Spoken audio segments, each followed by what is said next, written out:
London on this very day, Saturday, the second day of February in the year of the Most High Elohim 2019, with the time now standing at precisely quarter past the hour of 5 p.m. here, the same number of minutes past the top of the hour in Biafra land, and wherever you are domiciled around the world, I do welcome you. And I thank each and every one of you for joining us. If this is your very first time, please allow me to suggest that you also inform those around you. Tell them that this is Radio Biafra. We are live and we are direct. We are doing all we can and we shall continue to do so. Everything within our might and our power to ensure the absolute and unadulterated restoration of the sovereignty of the Republic of Biafra without any equivocation, without any prevarication. We are not retreating, we are not surrendering, regardless of the challenges that we face, regardless of the treachery and the sabotage. Our mission is noble, our journey divine. Until Biafra is restored, everything else is meaningless. Therefore, you must join me this evening to tell those who are around you that the 16th of February is a date that will go down in history. A day that our fortitude will put to the test. A day that our resolve will be tested by our enemies, both without and within. But I am absolutely confident, supremely assured that we shall triumph. We shall sit at home and Biafra shall come. I welcome you once again. My name is Nnamdi Kanu. I am the leader of the indigenous people of Biafra, and by the grace of the Most High, I shall continue to serve the wonderful people of Biafra all the days of my life. We must proceed this evening. Our deputy is here with me, but very shortly he will be joining us. But before then, we must pray. We must call upon the Most High Elohim. We must call upon Chukwukikabiama to take charge of these very proceedings, because without him we are nothing. There ought to be confirmation from far and wide. All our systems should be ready to go in Biafra land. You know how to receive Radio Biafra. Go to www.radiobiafra.co. I repeat, www.radiobiafra.co. You can also get us via Facebook. We are streaming on all sorts of platforms. All you need to do is to inquire. Once you do so, you will and should be able to join us. We must pray before we proceed, because, as I said earlier, it is the right thing to do. We must give praise to Elohim. We must thank Chukwukikabiam. I'm inspired this very evening by the preaching that somebody did earlier this morning on social media about what happened when the chosen ones of Israel were about to leave the land of Egypt. Because there are many detractors, there are many slave merchants, there are those who do not wish us to be free. There are those working with the enemies to subvert the will of Chukwukikabiama upon our lives. We cannot allow them to succeed because they are from darkness. We represent the light because we are the children of light. We have come that this very truth may be spoken. We have come that it can and must be spoken. We must pray. It is not unto us, O Elohim, Chukwukikabiama, but unto thee. Unto thy name do we give glory this very day. for thy mercy and for thy truth's sake. N'ihi na ụmụ mmadụ na-ajụ anyị esi oge ọbụla na-asị anyị ọ bụ ebee ka Chineke ha nọ? They ask us, where is Chukwu Okike Abiama that we call upon all the time? Why are terrible things happening to the children of the Most High? Why have they brought evil upon the land of Biafra? All these nations are asking us these questions, saying they are subjugating us, they have enslaved us. Who is going to save us? But the God that we worship, Elohim Adonai El Shaddai, Chineke na nke bi n'ime igwe, he is in the heavens. He does as he pleases. Because they worship flesh, they worship idol, they worship things born of a woman. Their idols are made of silver and gold and of ceramic works. They are the works of the hands of men. They have mouths, but they cannot speak. They have eyes, but they cannot see. They have ears, but they hear not. They have noses, but they cannot breathe. Because they make them like unto those that created them. Men trust in idols, but this very house of Biafra trust in the Most High Elohim. He is our help and our shield. This very house of Eri, this very house of Manasseh and Ephraim, for we trust in the Most High, for he is our help and our Redeemer. For we fear the Lord because we trust in him. He is our help and our shield. We do not trust in any man. We do not trust in any electoral process. We do not believe that there is anything any man can do for us. It's only Elohim that we are mindful of, that will bless us. He will bless this house of Biafra. Only him will bless the house of Israel. For he will bless those of us who fear him, both small and great. The Lord shall increase us abundantly beyond the wildest of our dreams, and also shall our children and their children's children. For we are blessed of the Creator of the heavens and the earth. The heavens will testify that we belong to Chukwu Okike Abiama. And this very earth, the land of Biafra, that sacred land for the inheritance of those that believe in him. The dead shall praise not the Elohim, neither any that go down in silence.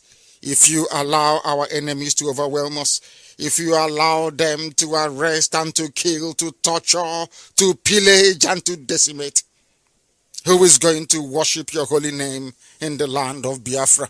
For we must praise thee eternally, for we must worship thee on the evening of this very holy Shabbat that you have made, that your name may be exalted and praised, adored and worshipped, now and forevermore, we pray. Ise, Ise, Ise. I welcome those of you joining us for the very first time. This is Radio Biafra, listened to across the entire 24 time zones of this very world. Everybody listens to Radio Biafra. I believe round about this very time, in the blessed land of Biafra, traffic is at a standstill. There is little or no vehicular or human movement. Everybody is listening rapturously to their device, be it on any of the social media platforms where we are simulcasting, or via Radio Biafra 102.1 CHK, of course, across the entirety of Biafra land. I welcome you this evening to this, my very first address from London, where you all know I left nearly 4 years ago to return to the Holy Land of Biafra when I was unceremoniously and illegally arrested and incarcerated. Released, I hasten to add, not convicted of any crime because we did nothing wrong. Since then, we have been suffering. Our enemies have been gathering in their strength and in their numbers. They have recruited many of you who are of feeble mind and of very weak faith. Some of you into politics have they easily overwhelmed with their flimsy logic and vacuous interpretation of what freedom is all about.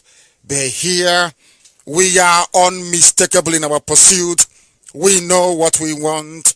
We are pursuing it, and Biafra is going to come because there is nothing anybody can do about it. I will not give you my usual address. I will classify this as a very necessary lecture that those who before now have been entertaining double minds, those who before now do not quite appreciate what boycott means, those who before now cannot see the essence and the importance of what we are doing, this very program is dedicated to you all, that we may explain in greater detail why boycott is absolutely necessary for us to accomplish what we are looking for. I don't like fair weather friends. When we started on this very important journey to restore Biafra, it was made abundantly clear that the road will be very rough, very bumpy, and very difficult, but we are going to stay the course. As you all know, some has fallen by the wayside. They cannot handle it. They fell from grace. Has it stopped us? The answer is no. We continue to march relentlessly and resolutely towards the liberation of the Holy Land of Biafra. We must remain faithful. No matter what happens, we must be on the right track. We don't change with the gale of the wind. We don't change direction. We are as constant as the northern star. We do not alter course. Neither I nor IPOB invented the notion of boycott of elections as a tool of civil disobedience. Boycotting of elections is as old as any civilization that is built on institutional injustice everywhere in the world, including this hallowed land of Britain. As I don't fail to remind you all the time, England, in my opinion, remains the most civilized piece of territory in the whole earth. I make no apologies about it. Even here in England, at one point in their history, there was a revolution. In the United States of America, there was a revolution. In France, there was a revolution. In Russia, there was a revolution. Right across the length and breadth of civilized nations of the world, at one point or the other, they have experienced popular uprising. Even Arab nations to a limited extent. The same cannot be said of Black Africa. Therefore, when you think about Biafra, I want you to contextualize the magnitude of what we are trying to accomplish. What we are doing hasn't been done anywhere in Africa before. That is why I keep saying, before us there was none like us. Even now we are here. They try to imitate, they try to copy, they cannot be like us. And after we are gone, some of you will pray we had lived forever. Because we are bringing light where once there was darkness. People are blind. Blinded by ignorance and held captive by hunger, savagery, and poverty. I did not invent boycott of elections. Awolowo boycotted elections. Mazum Bono GK advocated for boycott of all boycottables. Therefore, we are not alone in this, but we must remain very, very strong and resolute. As long as there is injustice within the land, we will boycott elections. Understand this very clearly. Our conditions are very clear. If you want us to participate in any elections in the zoo called Nigeria, the damnable zoological republic, as they have proven time and time again, that even a zoo is a better place than Nigeria, they know what to do. And until they do that, we must remain very strong and focused. Very, very determined, strong and focused. People fall by the wayside. That is the hallmark of black African people. They are not strong enough mentally. They are not strong. Why do you think only blacks, we are considered foolish enough to be converted into domestic animals all over the world as slaves? Because we do not hold on tenaciously to anything that we believe in. We must remain strong. Even if IPOB ends up with only 100 men, which I'm looking for, Biafra must be restored. That is your business. We know where we stand. We don't alter course. We do not change. Our enemies, they know what to do. Therefore, this evening and always, we should all remain determined in our resolve not to participate in election in the zoo that would further entrench the system of impoverishment and the quantum, I would say, institutional injustices levied against Biafrans in the geographical damnation called Nigeria. Do you know how many people are dying at Obinze prisons every blessed day? Do you know how many roadblocks there are? Do you know there are kidnappings going on, unreported, by the Nigerian army and DSS all over Biafra land? Do you know that the primary concern of the Fulani slaves, the Quislings that call themselves your leaders in Abuja and in Lagos, they live in Abuja and they live in Lagos. Do you know what their primary concern is? Is who will make their children ministers. That is their concern. They can come and kill each and every one of us. They don't give a damn. If we don't care about our survival and that of our unborn children, then we are finished as a race. Everybody you see, from Ohanese to your governors, the people you have today parading themselves as one leader or the other are errand boys, Fonde Fulani. It is very clear for all of you to see. You saw the disgraceful behavior of Umahi. You saw the disgraceful behavior of Okezi Bazo. When Jubril came, this is Jubril, somebody from Sudan, not even a Nigerian. You saw the way they were behaving. You all saw it. Nobody talks about endorsing their own children. They're always busy endorsing outsiders. That is to tell you that they are cursed.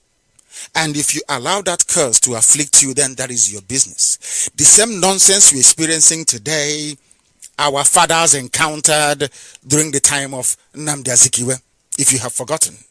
Some of you may have forgotten. Ask your father and your grandfathers, please, if you may, or your uncles, or your aunts, to tell you the same thing happening now. Go out and vote. Go out and vote. Nnamdi Azikiwe did the same thing. Go out and vote for NCNC. It shall be well. We are in Kanu. We are in Jos. We are in Medugri. We are in Sokoto. We have businesses. We are in Lagos. The same rubbish. For how many years? Has there been any improvement in our lives? The answer is no. We have lost nearly 5 million people and counting till this very day. Nobody gives a damn about us. If we don't care about ourselves, nobody's going to care about us. It's as simple as that.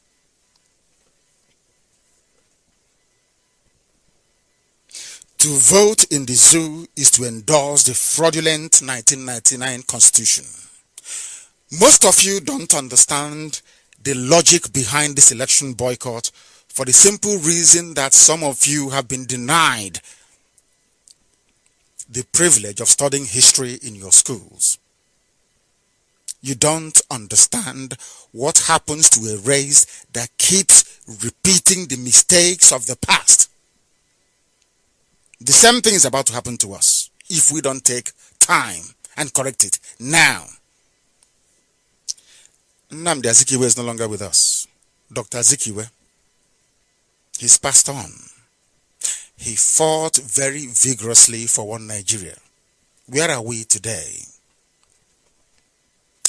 Dr. Alex Ekwueme served one Nigeria very, very well. For some of you who do not know, or some of you shouting, articulate up and down the place. Some of you do not quite understand that the person responsible for the failure of Ekwueme in Jos in 1999 PDP convention that Ekwueme himself actually founded was Atiku. Some of you don't know this. Some of you sometimes also argue very foolishly that a boycott of elections means a vote for the Sudanese, the Miyetti Allah Fulani Headsmen Party, that is APC. How mistaken you are. If we all boycott these very elections, do you know there are international observers coming? Confirmed. Do you know what their report will say when the world will ask them, EU for instance, and United States of America? They will tell them that we went to observe a presidential election in Nigeria, but apparently those of them in the East did not vote. The reason why they did not vote was because they wanted or they asked to be given their own separate homeland. Because that very day, incidentally, is also our referendum. I want our people to consider the long term, not the short term. To try to foresee what will become of us in the future should we continue in the damnation that is one Nigeria. These are the only things I'm asking you to consider this very evening. Therefore, this same fraudulent 1999 constitution that Bola Ahmed Tinubu rejected initially, that many other people, including Wole Soyinka, everybody in unison, the entire Nadeko structure decided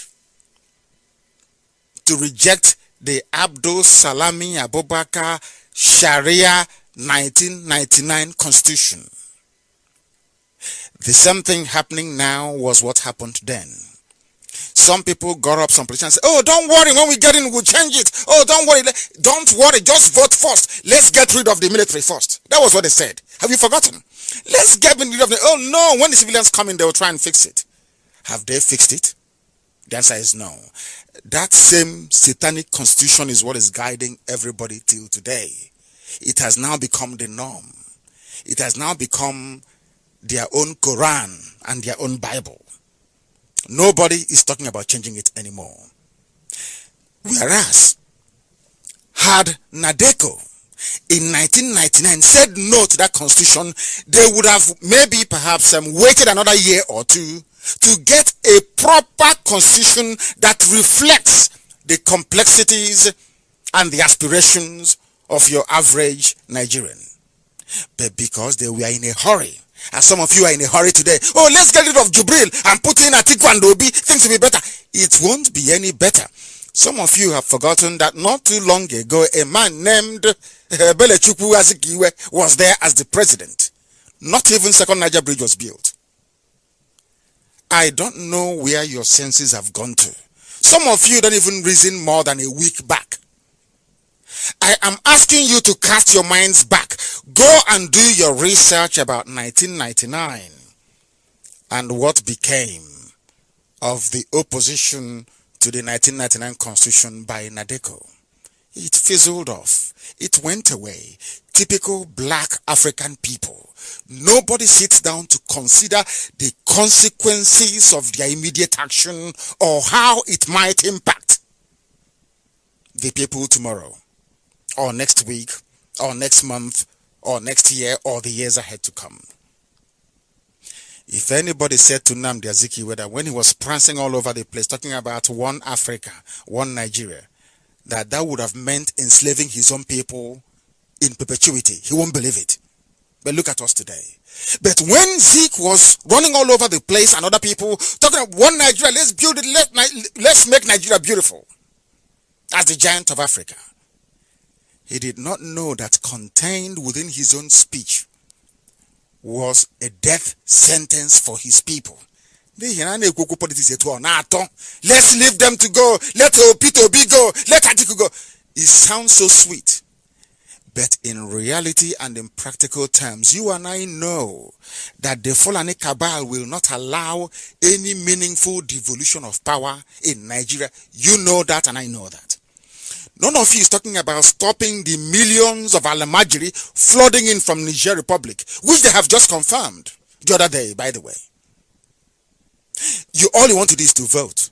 But when you go and finish voting and they write 15 million votes for Jubril from Kanu and Katsina alone, what are you going to do? You will go to court. Oh, but don't forget, they have removed the very neutral Onogen and put in a Sharia judge. They appoint the tribunal chairman. They do whatever they like. I seriously don't see how we could possibly overcome them at the polls. It is not just possible. But let's continue.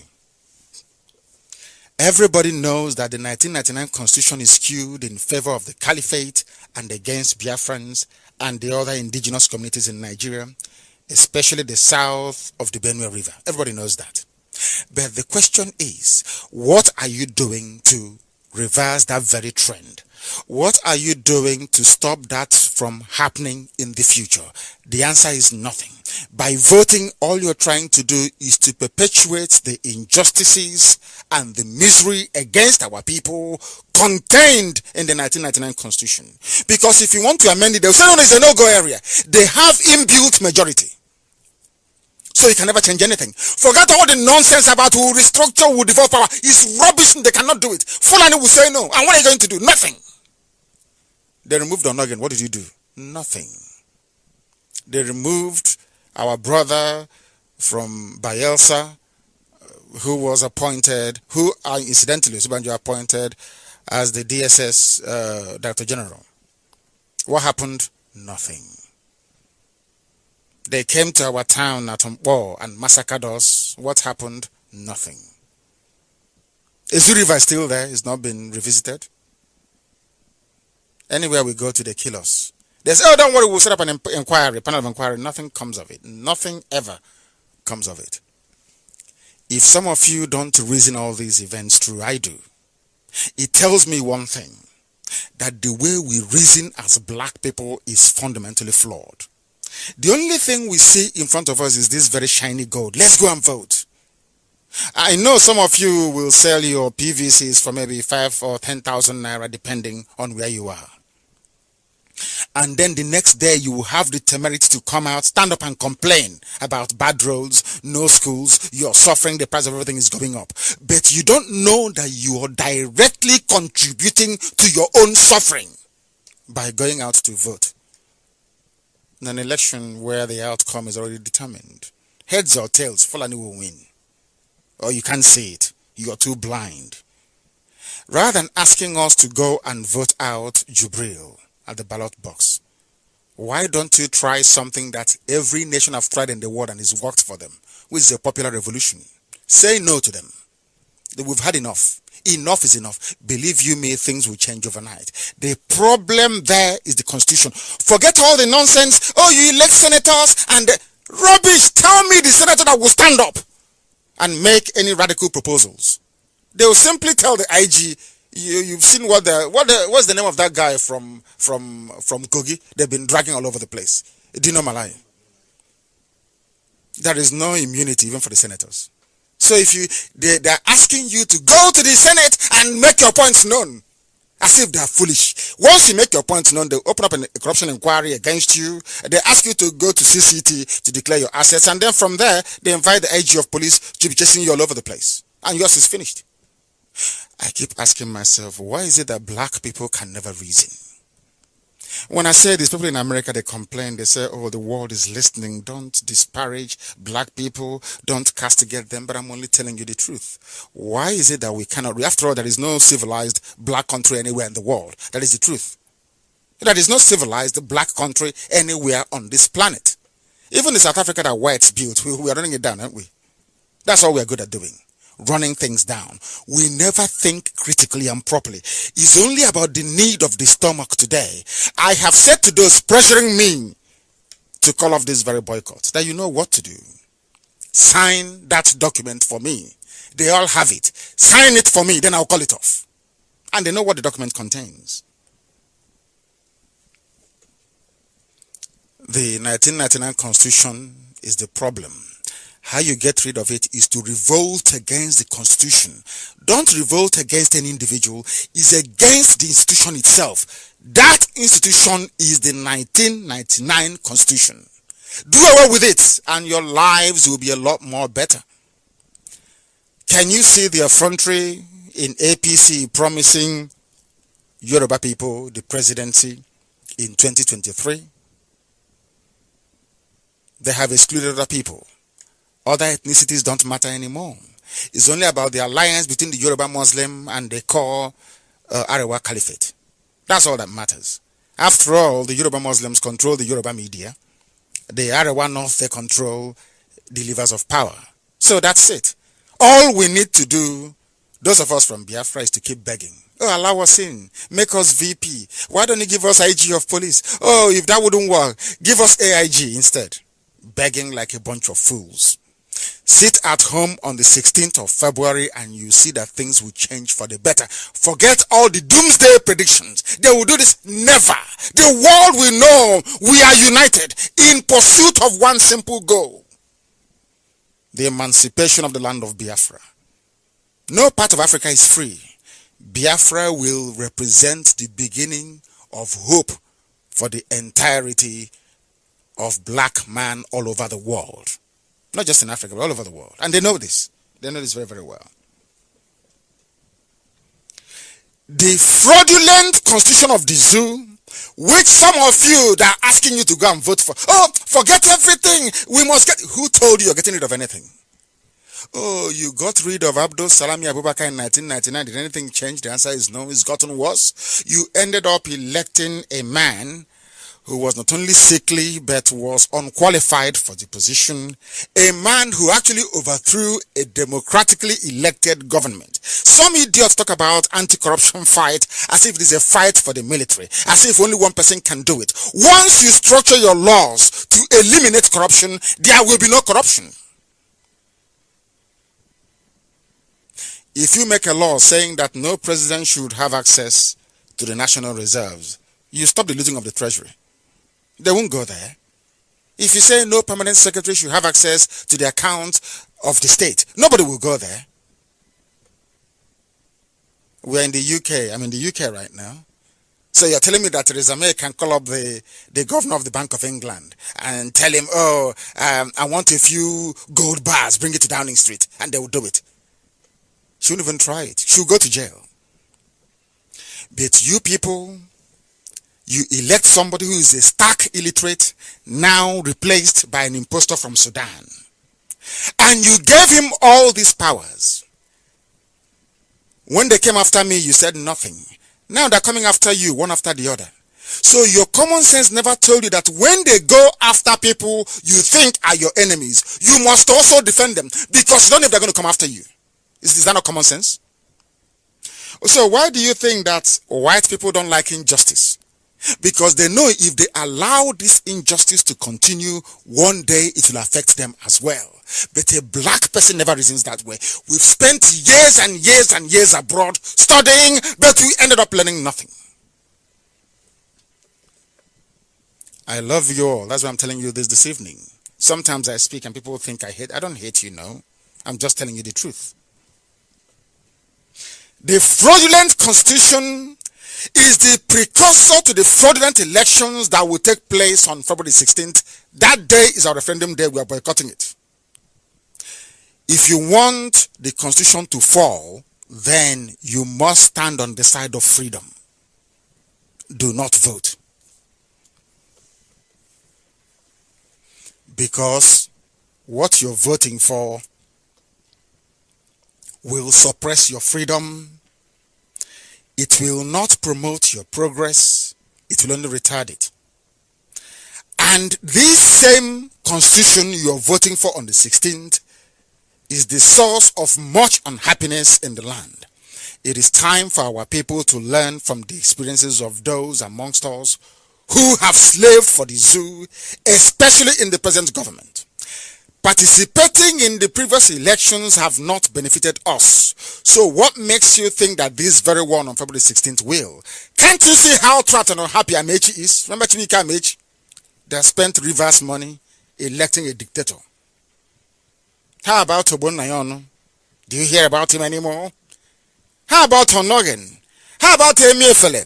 How about Kachiku? That changed his Igbo name. Onye Kachuku to Kachichuku to Kachiku. So they can give him an appointment in NMPC because of money. You deny your heritage, you deny where you come from, you deny your people, and you're walking about claiming you're educated and you're an intellectual. How shameful and how sad. Look at all of them. Look at all of these very people and tell me if any of them is happy. And the answer is no.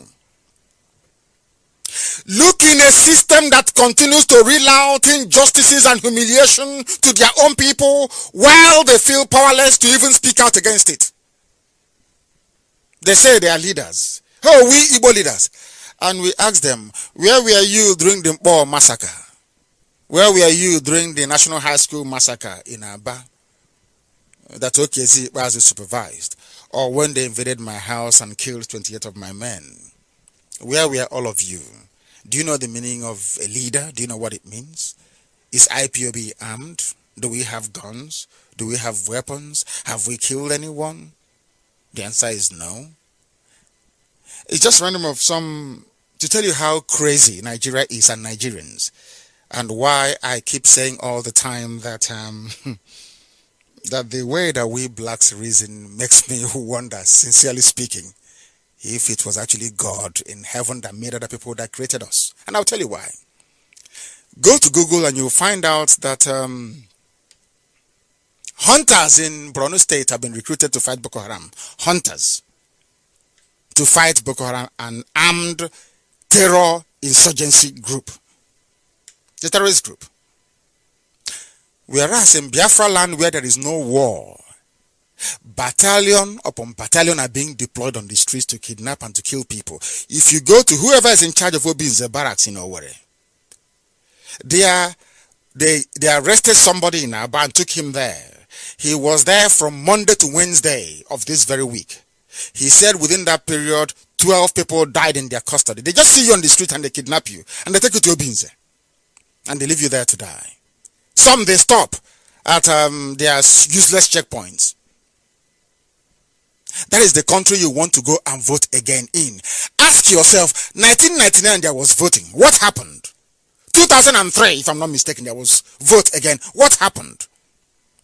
2007, I think it was. What happened? 2011, what happened? You've been voting all this while, seemingly good people. By this time, 4 years ago, it was get rid of Jonathan, there's corruption, people deceiving people. What happened? Now you've come again with your articulate. The same rubbish. The same nonsense. The problem that we have is that we don't interrogate the source of the problem. Question the source of the problem and you cure it. You will cure it. Both the constitution of the zoo and the institutions must fall on the 16th because they suppress our people. It is the source of much unhappiness. This very election will once again give you an executive president in maybe Jubril from Sudan or Atiku, who will simply do as he wishes because the constitution has given his part of Nigeria the absolute majority of states, local governments, senators, House of Reps members, and the leave and license to come to your land and appropriate all our resources as they bloody well wish.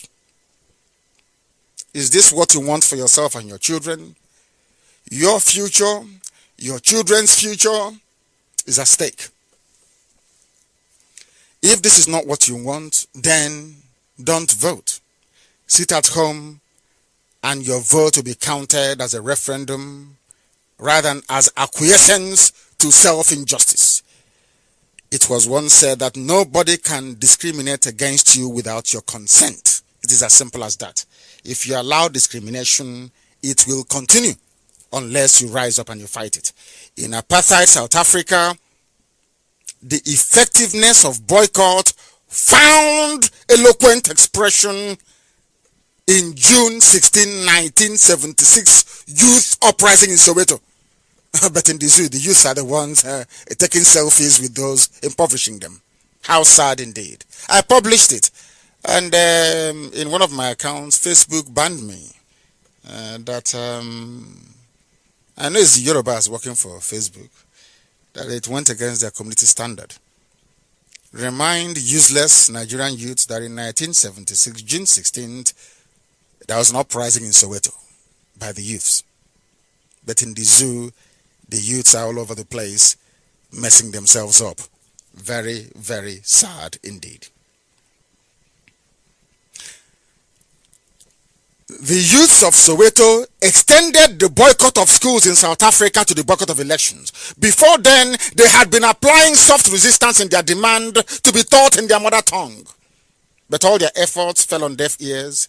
It was only after June 16, 1976, Soweto uprising, that the world joined them in their demands, and the rest is now history. So if you join us in making sure that we boycott elections on the 16th, the world will now know that we are serious. You know, they accused me, and of course the wider IPOB family, that the reason why we are agitating for Biafra is because Jonathan lost elections. So what better way to prove to them that that is all rubbish? Because Peter Obi is the vice. So how are we going to stop now? We cannot stop now, for the very simple reason that we are not doing this for any human being. We are doing it for posterity. We are not even doing it for ourselves. We are doing it for our children yet unborn. If you want to be free, then you must sit at home on the 16th of February.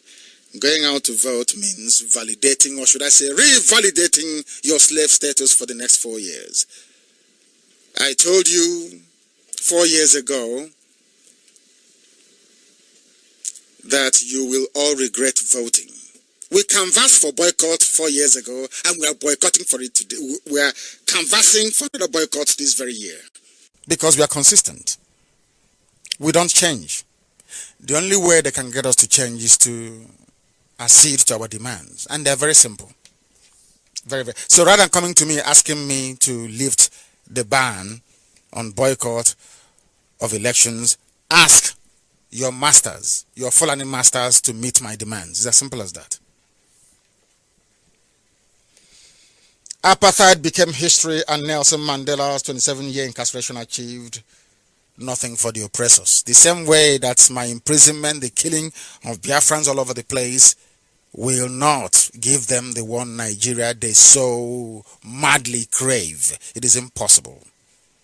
For some of you who do not know, your land has been taken over. The Fulanis are emerging all over the zoo, all over the Sahel. And as I was saying to some people today, Nigeria deka eji onye isi sotara n'okwu for the Fulanis. There is no country in the world ruled by Fulanis, only in the zoo, because Nigerians are foolish by nature. And because of the Yoruba man's fear and irrational hatred for the Igbo man. So it is far more better. A Yoruba man doesn't mind if he's being badly treated by a Fulani man, as long as an Igbo man is beneath him. So it doesn't really matter. So for the Yorubas, their main concern is to make sure that no Igbo man ever rises. And they have done a very clever job at that. Very clever job. Because what they do now is they come to our land and they select idiots for us. Umuokoko, train them through school, give them positions of power and influence, and then unleash them on us to be answering elite, intelligentsia, and leader. Meanwhile, Ibn Lagos bring Abuja. How many Yoruba elite and intelligentsia live in Owerri or in Enugu? How many Arewa Alamajiri intelligentsia live in Iguacha? You see how foolish we are. We think we are sensible, but in actual fact, we know nothing.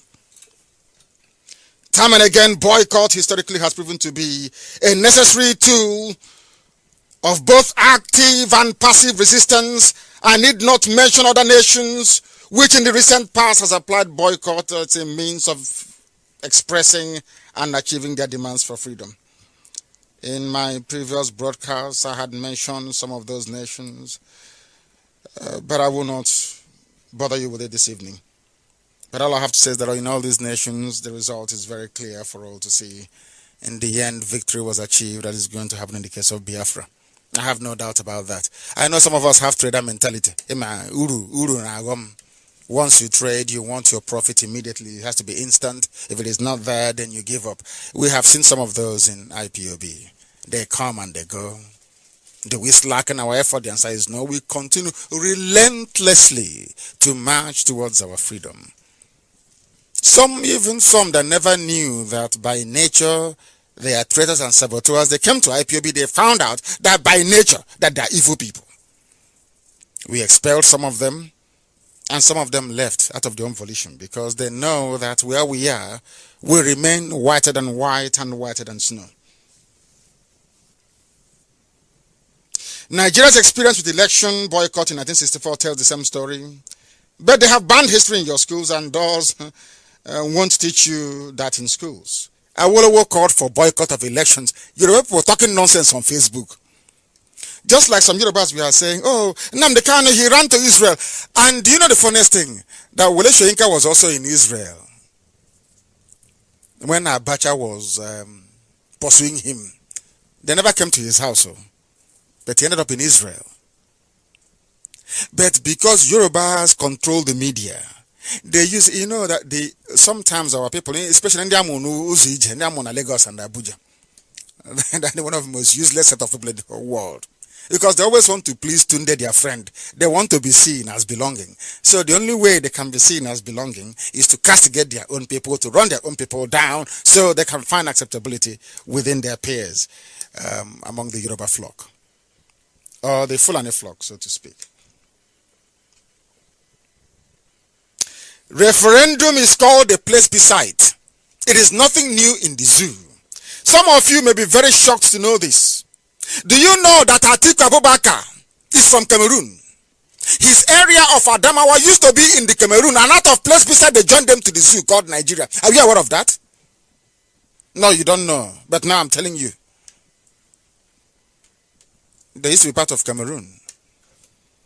They had a plebiscite, they had the common sense to join the zoo, Nigeria. Whereas our own cousins, you know how sensible we are, we Biafrans, we are so smart.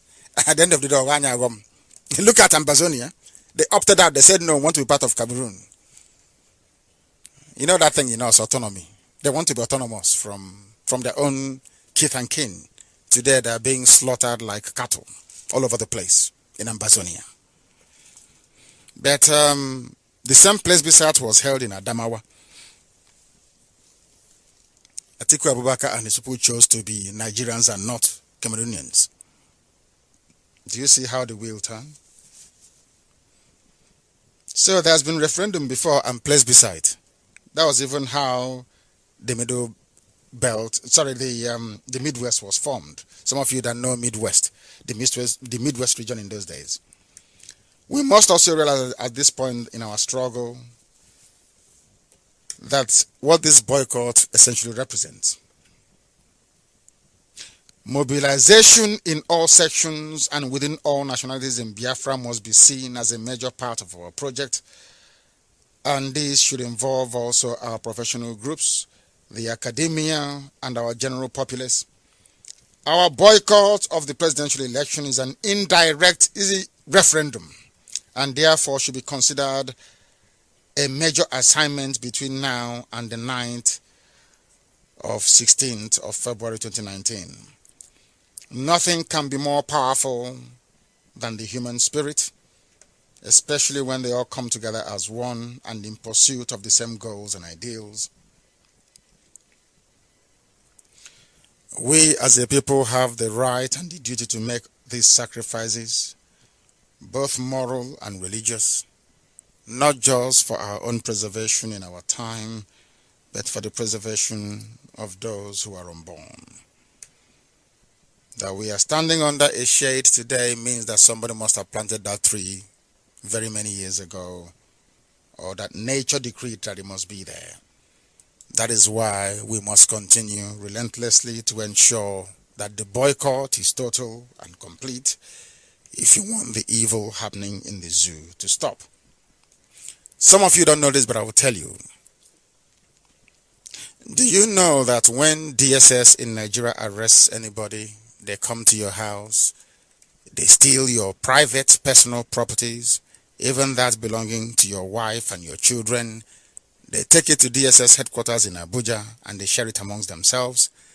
They come to your house to arrest you for something and they carry your cars. They take your cars and they share it amongst themselves. Do you know that? That is the same country you want to go out. And I know that some people will say, oh, why didn't you go out and vote for Atiku? He will change all of that. But you said the same thing, exactly the same thing about Jubril. Now Jubril, but then it was Buhari before his death. You have said the same nonsense about every incoming president till this very day. Nothing ever changes. So that is why sometimes I wonder if we black people are cursed. I don't know. If you take the recent experience of Justice Onogen and others before him, you will understand that what is unfolding before us today is a grand agenda that is at least 200 years old. It is the grand design of the Caliphate founders, going all the way back to Othman Danfodio. It is a grand design that the gallant heroes of the January 15, 1966 revolutionaries tried to stop, but most people misunderstood them. It is a grand design that has been at the center of the trouble with the zoo called Nigeria. This is the grand design that confronts us all today as Biafrans. This is the grand design that must be defeated for the black man everywhere on this planet to finally be free, because it is true that in black Africa, or should I say that in Biafra, Africa died. And Africa can only rise up with Biafra. Even our enemies don't know this. I've been asking everybody all the time, do you know about any Fulani inventor that invented anything? The answer is no. How about a Fulani scientist? The answer is no. Is there any eminent Fulani scholar in secular studies, not in Arabic studies? The answer is no. Then I keep asking myself, why all this stampede all the time to elect a Fulani man when they have contributed absolutely zero to the advancement of the zoo called Nigeria? Only in Biafra will Africa resurrect, of course, by the grace and the power of Chukwokika Abiyama Purumi Henin. Ucha, I ended na video. We are not on video. And make clear my ban as I come. My video. It's Radio Biafra. You know, we are slightly unorthodox. We do things differently from other people.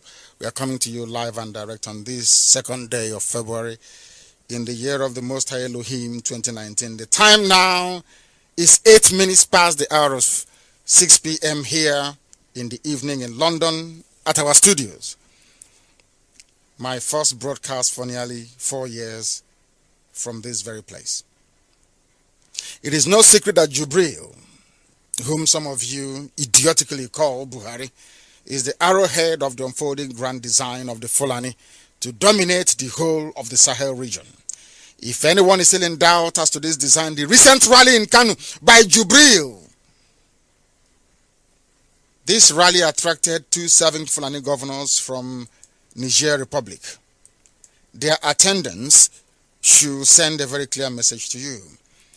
I also saw very early this morning Nuhu Ribadu trying to defend what is in essence indefensible, saying that people from the Sahel can come to the north without passport, without visa. They can do as they please. Essentially, most of them have houses in Niamey, which is the capital of Niger Republic, because that's where some of them come from. It has never been about Nigeria, But it is always about what is best for the Fulani from the beginning. Nnamdi Kanu never saw this. Mazen Bono Ujike saw it and warned him, but he refused. He's an intellectual. He was an Igbo man, an intellectual. And he wanted to build this utopian Nigeria where there will be love, peace, and progress. But it is practically impossible. You can't have love, peace, and progress with people who do not understand the meaning of it. What are the implications of the activities of Jubril for the sovereignty of the zoo called Nigeria? We all know that Yoruba land, as we know it, extends into Dahomey in the present-day Benin Republic, and even to parts of Togo, where, incidentally, they speak Yoruba as a language. Can anyone imagine the angst that would have accompanied the alliance of mainstream Yoruba politicians with their counterparts in Benin Republic and Togo? All hell would have broken loose everywhere. Fulani would have complained from now to high heavens. Ironically, the Yoruba media is once again shamefully silent in their support and acquiescence to this very charade and breach of the supposed sovereignty of the zoo we call Nigeria. Fulani people are allowed to get away with all manner of excuses, all manner of nonsense, because they are in a position to subdue everybody they call a Nigerian. They occupy all sensitive positions, nobody is complaining. They have taken nepotism to a new level, nobody is complaining. Everything they dominate and they control, nobody is complaining.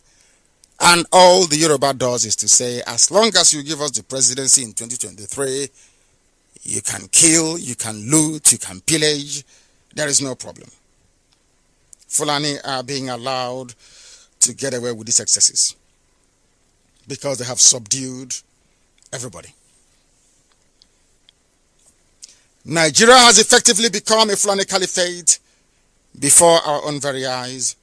The undue influence of Yoruba Muslims in the affairs of Yoruba land will mark the end of them as a great race. I've said this, but I'll keep saying it. The Yorubas, their punishment will come last, and it will be even far more devastating than that witnessed by any other ethnicity. They should mark my words.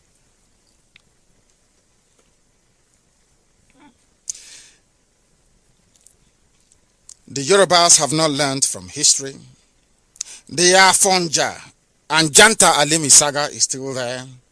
The Abiola humiliation is still there. Ironically, most people hardly learn from any of these past histories, even though we all know that history could easily repeat itself. We know that what the Fulani want, as they have been commanded, is to dip their Quran into the sea, and with the help of Biafran politicians, they are on their way to achieving that. They will plunder our resources like an invading force while enslaving everyone with the help of those that you call your leaders, Haneze and your governors, which incidentally they all planted themselves. Having overpowered most of Nigeria and brought them to their heels, Biafra land is the final target they have set their sights on as the only subsisting obstacle to their grand design. They are therefore converging on Biafra land like vultures. The vast hydrocarbon deposits in Biafra land, which is oil and gas for us, is seen by them as their gift from their great-grandfather Otman Domfodio and their God. Luckily for them, the so-called South-South political leaders are so naive that their impotency and misguided antagonism towards the Igbo has paved the way for complete caliphate domination of the Bight of Biafra. But everyone must go back to history and learn from it. Historically, the Fulani are enslavers. They had historically enslaved black people for the benefit of the Arab slave traders. They had almost historically raided numerous peace-loving communities and sent them into enslavement in the transatlantic slave trade for the Europeans. They are very poised to continue their old ways till this very day. The Hausa, Yoruba, and several other ethnic groups who have progressively lost their lands to the Fulani can all learn from their history if they desire freedom. But freedom flows through the veins of every Biafran. from historical times to the present times. That is one covenant that we have with Almighty Chukwukika Biama. That is why it was Biafrans who took it upon themselves to liberate enslaved Africans during the era of slavery in the Americas. That is why you cannot discuss any topic of liberation and attempted liberation during the enslavement of Africans in the Americas without talking about the Biafrans who led these liberation efforts. That is why Haiti could not be free until a Biafran, Dottie Buckman, an Igbo man for that matter, led the Haitian Revolution against the French, a revolution that engendered the second independent country in the Western Hemisphere, second only to the United States of America, in 1804. Leading to the eventual independence of the whole Latin America, with Biafran Haitians fighting in all these wars. That Biafrans liberated Haitians and other South Africans was why Haiti recognized Biafra. We abhor slavery. And on the 16th of February, we must make sure that the world understand that we have freedom coursing through our veins, because Biafra must come. Remember that by 1904, the Fulani were busy enslaving other black people and also taking over their land, especially the houses. Biafrans at the same period were making sure that wherever black people were being enslaved, that they were liberated and regained their freedom with dignity. In other words, while the Fulani enslaved black people, Biafrans liberated them. Exactly what we are going to do on the 16th of February. In fact, this truism is one of the guiding logics of present-day IPOB self-determination activities. Freedom is the overriding value of Biafrans. Culturally and historically, that's how we are born, to be free. Freedom is what we offer the wonderful men, women, youth, and children of Biafra today. Freedom is what we offer the numerous ethnic groups who are still trapped in the damnable zoological republic. That is why we must boycott. That is why we must sit at home on the 16th. And that is why our referendum must be a success, because Biafra must be free. And I thank you all for listening to our broadcast this very evening from London. And I've actually be free from am I on camera? No, you're not on camera. I'm not on camera, but I'm looking at myself here on the screen. As I said before, our deputy is here. Mazi Chemafo is with me in the studios of Radio Biafra here. I used to think about these times, if it will ever come to pass, during my years of incarceration and assassination attempts on my life. So, Uche, do you have any questions for me? You said to me that some people are asking very difficult questions, so I want to know if there are any questions for me that people are asking that I would like to respond to. All right. Thank you very much. I'm very much honored. I don't know whether people are hearing me, to be honest. I can hear you, so I'm sure if they... Right. I'm very much honored with your presence this evening, our leader. I call it the Iruko of our time, the Colossus himself, and the servant of the Most High God. You have passed through a lot, and I can assure you that, and in fact, it's a reality that nobody in living memory has been able to pass through what you have passed through without weapons, without any, how will I put it, Godfather somewhere. You went through the eyes of the needle and into the den of the evil one. They tried to make you, they tried to actually deflate your confidence and to sell the collective interests of the Biafran people for a pot of porridge. But you resisted. The consequences of it, the aftermath of it, was the evil connivance of the treacherous group of politicians and self-acclaimed leaders in Biafra land to wipe away your family, and of course the decimation of a cross-section of Biafran youth, all in a bid for them to make us to capitulate. But we thank the Most High God that till date we are still working stronger. And we thank the Most High God for having preserved all of us. May the souls of our gallant heroes and heroines who have paid the ultimate price that we may have our freedom continue to rest in the bosom of the Most High God. Yes, sir. But may they never rest where these evil men and women who connive to take snuff life out of them are. May their families and associates continue to be haunted by the spirits of our gallant heroes and heroines. May they continue to hound them. May they continue to torment them until they fizzle away from the face of this final earth. And all those in Biafra land, the land of Biafra opens up and swallow all of them. Yes, sir. Because of the ultimate prize of these gallant heroes and heroines of Biafra, we shall not abandon this cause. We shall not capitulate. In fact, Biafra shall be restored on their behalf and in their honor. Yes, sir. That is our pledge on this platform. Yes, sir. May the Most High God continue to pursue, destroy those who want to destroy us. Yes, sir. But may He bless those who bless us. Our hands are clean, and we are a rare breed of Biafrans. And we are on a mission to restore our lost inheritance wrongly robbed us. We are on a mission, and that mission shall be accomplished and shall be culminated by the ultimate restoration of Biafra. Yes, sir. There are a lot of questions, and these questions are not from the usual quarters. Some of these questions are from some individuals who treacherously, hypocritically professed Biafra.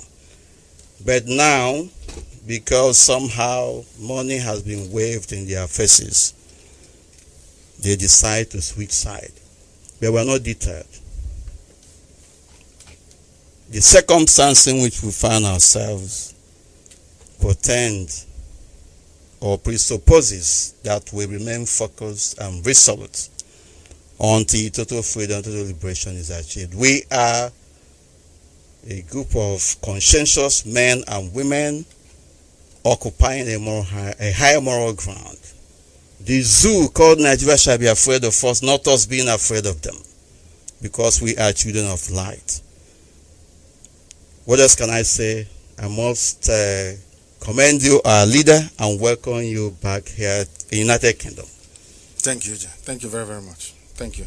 So there are no questions because there are questions. There are questions because this is the first time I'm seeing you.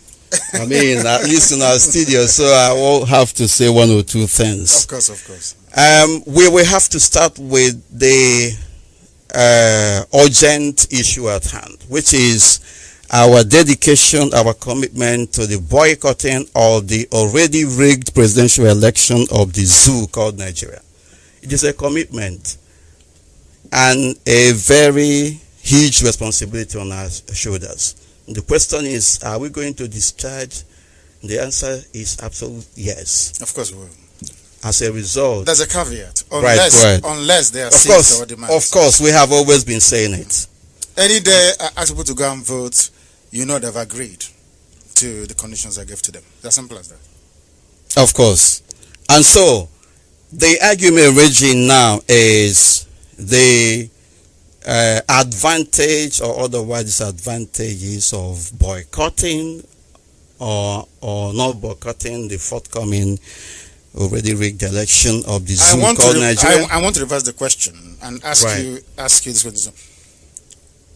Since they've been voting since 1960 or 1999, depending on how you look at it, or depending on when you were born, what benefit has come from it? Absolutely nothing. So, Absolutely nothing. And so, I mean, it's very important that our people understand where we are coming from here.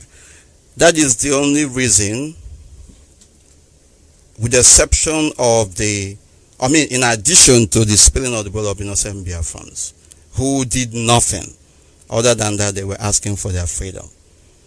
That is one of the reasons why we're going to boycott this election until and unless they accede to our demand. of course. These politicians, there are some baby saboteurs that they are sponsoring this time around. Some of them infiltrate IPOB family units around the world. Maybe their milk has finished. Exactly. And so they have actually turned this question around. They said that if we boycott this election, that we shall be strengthening and legitimizing the activities of those who are lording it over us. In fact, they said that if we boycott this election, that IPOB will continue to be killed, blood of innocent Biafrans will continue to be spilled, and that we shall be held accountable for what happens. But we've been voting all this while and they've been killing us, isn't it? Of course. True or false? It's true. So let us boycott. And see what happens. Yeah, exactly. So we've been voting before and they've been killing us. So why are you asking us to go back again and vote for the same people that will continue to kill us? It makes no sense to me. None whatsoever. You are claiming that you want Biafra and you're interested in Biafra. You want to stay on your own and to move forward. And then you are voting under a constitution that mentioned Sharia, is it 11 or 13 times, but no mention of Christianity, which is the reason why they can bring in a Sharia High Court judge to become the Chief Justice of the Federation. And have you seen card reader? That people you can buy card reader if you want. Anybody, each family, if you want, can go and get your own card reader and start on printing for whoever you like. They've written the results of the election, and they know that very well. And what have you to say about Ibrahim Mantu's confession that he has been part and parcel of the rigging machine that has been? I am not surprised, as I keep saying. I don't want the black Americans that listen, or the African Americans that listen to Radio Biafra to become upset, because they've been sending representations to me that have been very, very hard on them. But I keep saying it all the time. We are genetically predisposed to slavery. A black person accepts slavery. It is far more easier for a black person to accept to become a slave than for a white person or any other race to be able to do that. So that is why I find very, very disconcerting about us as a race and as a people. So the issue here is this: if you want to be free, you boycott the elections and you stay on it. Not you boycott today, tomorrow you're hungry and you look for something to sell in your house, or maybe your PVC. No. We boycotted Anambra elections very, very successfully. Why do you think they're panicking now? Some idiots come up to ask us, oh, you boycotted and what happened?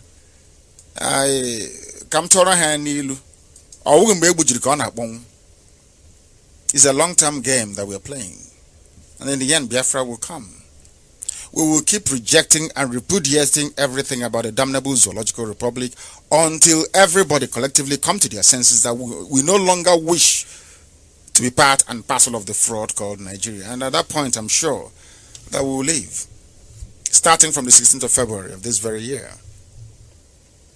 And of course, there is also this issue of people from Biafra land especially.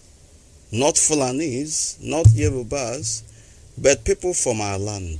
No, they must have been born in Lagos or Abuja. Castigating IPOB stance on election boycott. But we are also asking them, just like you have said, what have all these politicians who've been voting for the past, let me say, 3 decades done for Biafrans? Have any one of them, can anybody tell me any important bill that impacts positively on our people that have been passed by any one of them? No, and nobody. if that is If there is none, why? Because they can't stand in front of a Fulani man to speak their mind. That is the truth. I think it was one or two legislators tried it and they got nowhere. They're all afraid of Fulani people. I'm not. The reverse is the case. I'm the only person that the Fulani is actually afraid of. And that is why they keep hounding and pursuing IPOB to kill and to destroy our people. So what we are saying and saying very seriously is that we are winning this very battle and we shall continue to fight until our freedom is assured. Total, complete freedom. That's what we're doing. It's not everything that will come on air and tell our people. But if you're one of those baby saboteurs and you're crying because your milk has finished, your data has finished,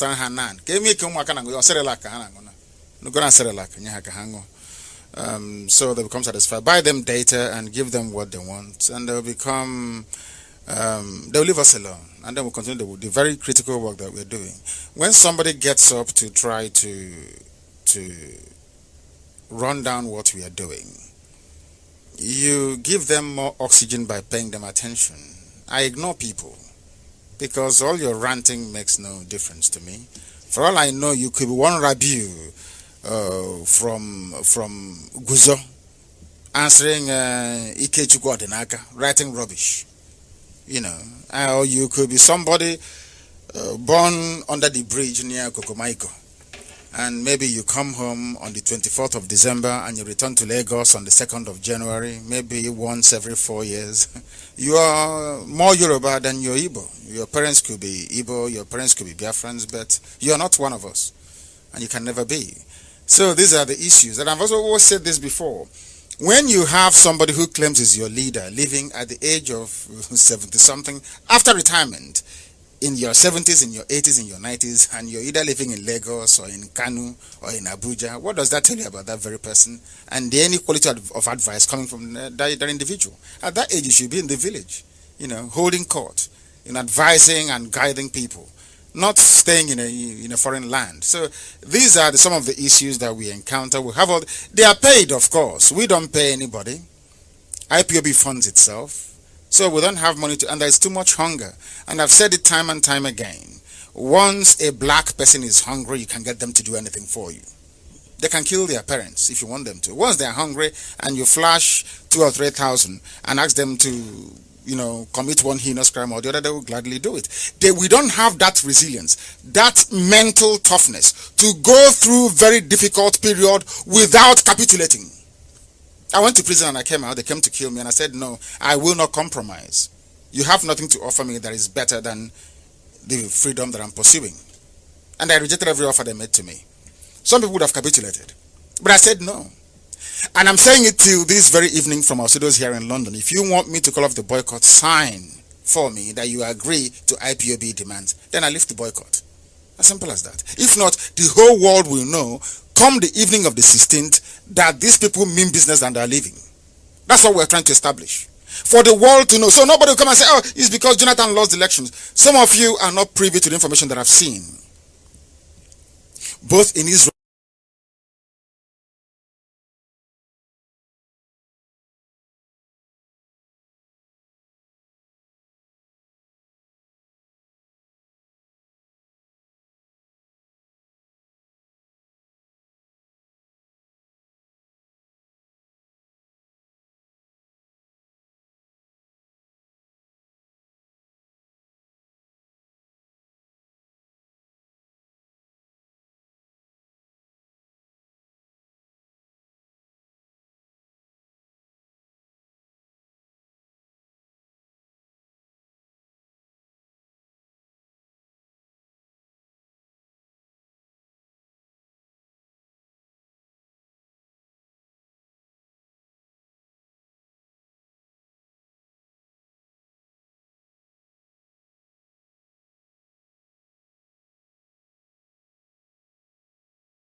totalitarianism.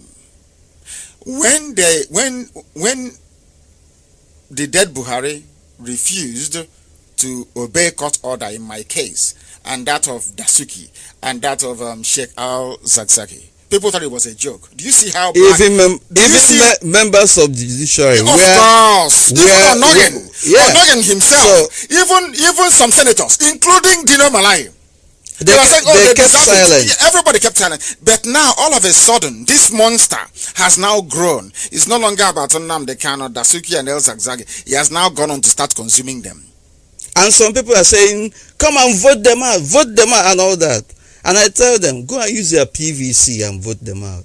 Do you know one thing I find astonishing? You can't vote them out. About these people is that there is something, they don't even know the essence or the meaning of democracy. Due process of law, or else you will have dictatorship, which is what you have now in the zoo. Nobody is saying you cannot remove a chief justice, but there is a process and procedure. The same way you need to go to vote for the president to emerge, that is how you need to follow certain procedures before certain things are done. When a court grants bail to somebody, it is beholden on everybody. That decision by that magistrate, by that high court judge or appeal court is law on its own. That is what the law says. That is what the constitution says. Now somebody sits down in Asarok and says, no, I won't obey it. And all of you clap for him. And nothing happened. Nothing happened. That was when I knew that everything I've been saying about black people is true. Blacks, I don't know. We can't reason, I'm afraid. We just can't reason.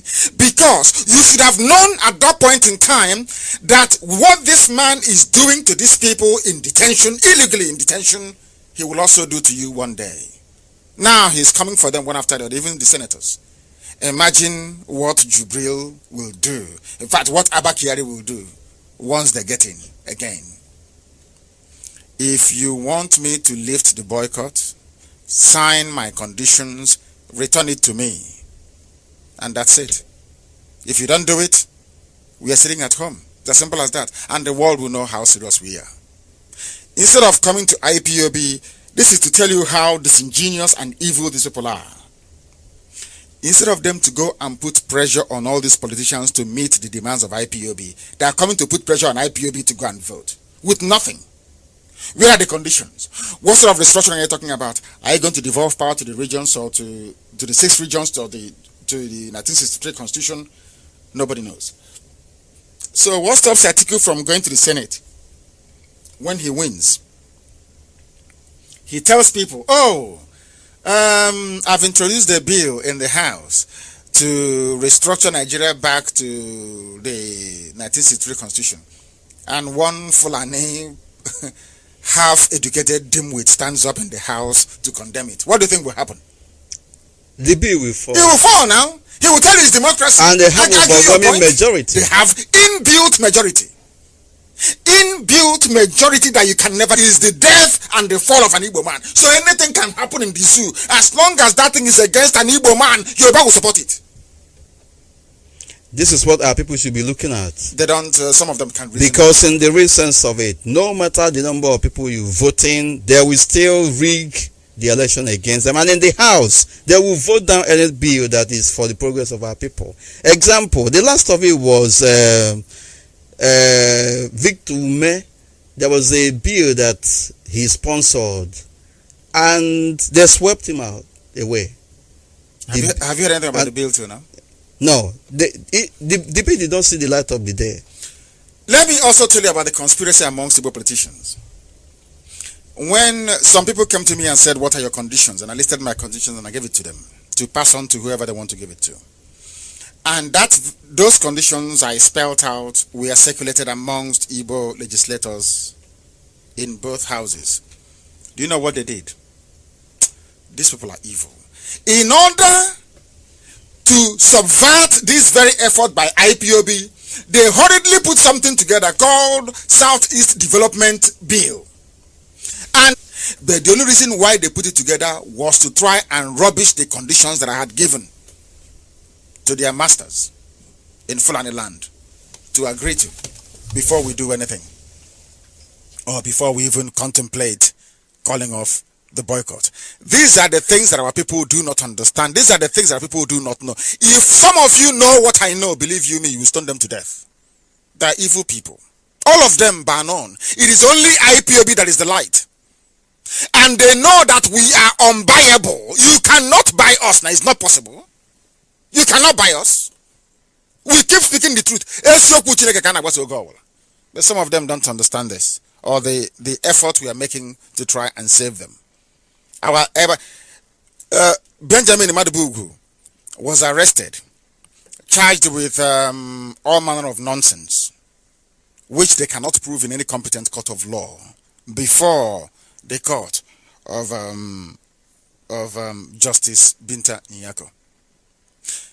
DSS came to his house and carried his vehicles, took the wife's iPhone and laptop, and took those ones to Abuja and shared amongst their wives and their girlfriends in Abuja.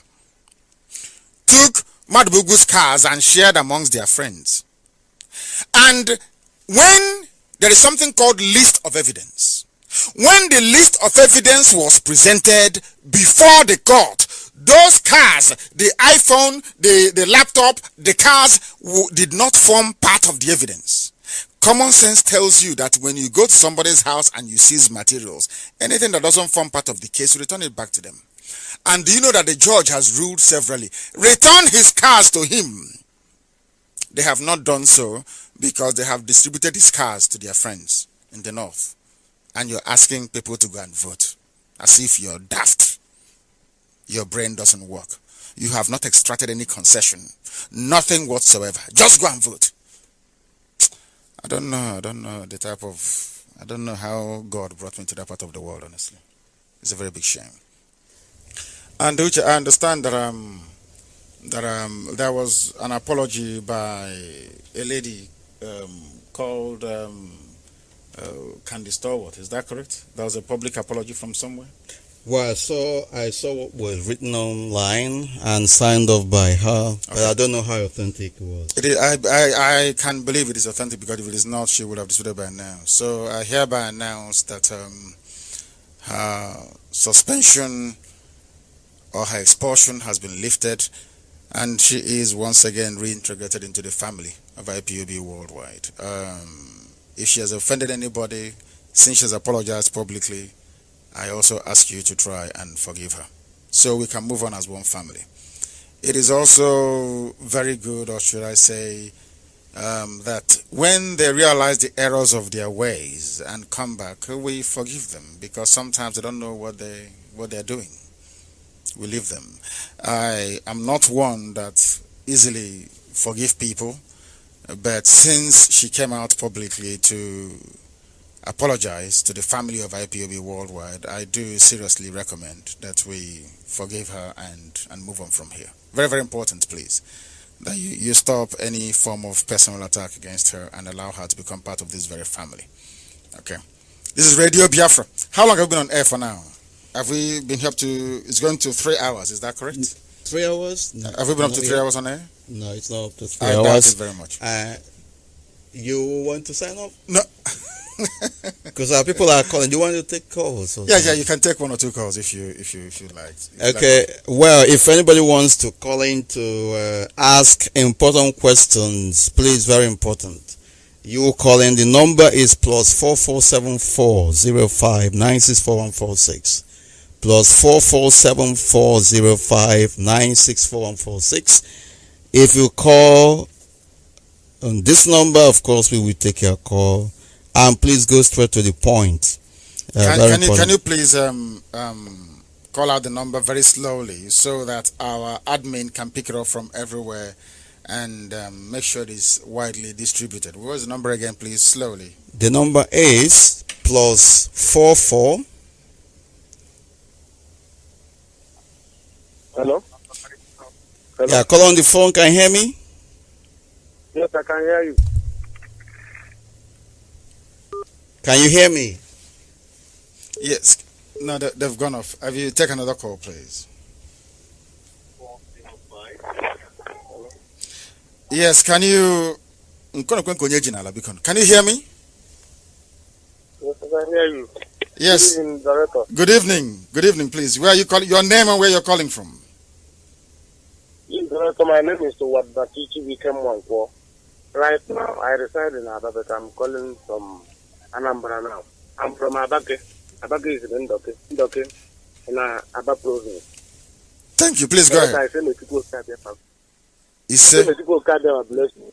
he said, and bless you too. Because Go ahead. you have done so much to us. Director, please, my question is this. Hello. I'm listening to you. Go ahead. I can hear you. Go ahead. Director, I say, may people carry them, bless both your family. And bless you too. Bless you too. Bless you too. Please go ahead.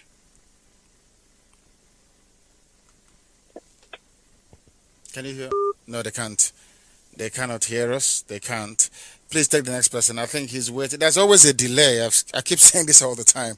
There is a delay. The speed of sound is about 800 miles per hour or so. Please. Can you hear me? Another one, please. Another one. Another one, please. They are not paying attention. The speed of sound makes it imperative that it will take about 3 to 4 seconds for you to hear what I'm saying via your radio. So it's very important for you to factor that in. So when you call and we take your call, you begin to speak immediately, please. The call on the phone, can you hear me? Can you hear me? Hello? Yes. Your name, please, and where you're calling from? Another one, please. Another one, please. I don't think they've been schooled very well. I think they've lost their discipline. Now, people before, when they call, they're very serious, then they go straight to the point. Now, they want to hear their own voice, and that is unacceptable. The moment your calls are picked, you go ahead and say what you want to say. Very important. There is no much time left for us here. Next call on the phone. Go ahead, please. Call on the phone. Can you hear me? No. It's not happening this evening. No, It's not happening this evening. maybe it's from here. I don't know. I don't think so because I can hear them. They're waiting for their voice to come out on their listening device before they can say anything, which... Well, let's try another one. Yes, go ahead. The call on the phone, can you hear me? No? Have they connected now? The caller on the phone, can you hear me? Hello? Yes, your name and where you're calling from. My name is Sunday Boni. I'm calling from Mobile State. Please go ahead. Yeah, Director, good evening. Good evening. So, my question is, you know about a kind of a place where people, I don't know how to put it.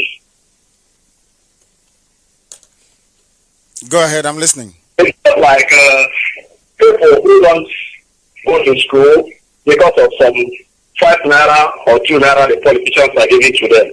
What happened on Thursday in cemetery when the politicians came to cemetery, people were, 5,000 naira made them to destroy themselves. So, and we are telling them that we are going to vote, but people were telling us that we should go and sit down. So, sir, I don't know. What are we going to do about this set of people that are behaving like as if they don't hear what is going on? Thank you, sir. Yes, it is expected. Such people are there. It is to be expected. You know, even before the Israelites left Egypt, there were some taskmasters that were working for Pharaoh and reporting their people. They were informants, basically. Even in the Bible, there are informants. There are people who will always present themselves as instruments for the devil or as agents of destruction and that of darkness. So they will always exist in our land. The thing is that that is why I keep praying all the time for Chukwukika Abiyama to give us the common sense, the reasoning and the understanding to know that 5,000 naira will finish, but your problems and your suffering will never finish. Again, I keep saying this thing about black people. Reasoning is not one of our strongest points. I keep saying this all the time. In any other part of the world, people would have risen up now in a violent rebellion and revolt against the establishment. But instead, we collect 5,000 naira and say, sit down, I'm going to vote. But tomorrow you start complaining, your wife, is stillborn, child is dead in a hospital, and you're running around looking for money and asking for help, not knowing that within politics, all problems are solved. If you suffer now, you will reap the reward tomorrow, like with everything else in life. But if you accept 5,000 naira to go out and vote on the 16th, then your life will be destroyed completely and totally. There are DSS, army, and police plain clothes in every village. If you catch them, you bury them alive. Our security should be very, very vigilant. If you catch any of them, you bury them alive. We know they're in every village, scouring and scavenging like the animals that they are. If you catch them, you bury them alive. Please, the next person. Is there any other person on the line? Yeah, there is. There is? Okay. Huh? The caller on the phone, can you hear me? Yeah, DSS, programming and police. Look, he's That's what I'm saying. unbelievable. They have lost their discipline once again, Yeah, these people. There's another caller. The caller on the phone, can you hear me? Hello? Yes, can you hear me? Your name and where you're calling from? I am Indonesia. I'm calling from Abakaleke, Yes, go ahead. from a point stage. Thank you. Am I Please go speaking ahead. with the director? Yes, you are, and the whole world as well, because everyone is listening to you. Director, please, God will help you. You say, and you too. God will exalt you. God will lift you. You say, You have done well for us. You've shown us road where there is no road. We believe that there is no road, but you've shown us that there is road. I just called to greet you. thank you very much. Next time, I will call fully. Thank you very much. Thank you very, very much. This is Radio Biafra with the time now approximately 5 minutes past the top of the hour, 7 p.m. here in London. We are reaching out to the whole world. Humanity is listening to us as they always do. This at some point was the most popular radio station on this very earth. So we reach places where ordinarily zoo radio stations and television cannot reach. So the message of Biafra is resonating right all over the world. And I keep saying, stay at home on the 16th and you'll survive. Go out, collect 5,000 naira and vote, and your life or what is left of it will be completely destroyed, beyond repair. If you collect your 5,000 naira and vote, will Aba be built? Will our infrastructure that has been dilapidating for heaven knows how many decades now be repaired or restored? The answer is no. The best thing to do is to take your future into your hands. Only Biafra can save you. Anything else is purgatory. Is anybody on the line? The caller on the phone, your name and where you're calling from. Hello. Good evening, sir. Good evening to you. Your name and where you're calling from? I'm Igwe by name, calling from Ebonyi province. Thank you. Please go ahead. My leader, I'm very, very happy to speak to you this night. Thank you. Whatever they are doing, they are beaten out of the bush. Our referendum is going to take place on 16th of February, and all the Biafra land will partake on it. That is my assurance. I don't want to ask you a question because I don't have a question to ask you right now.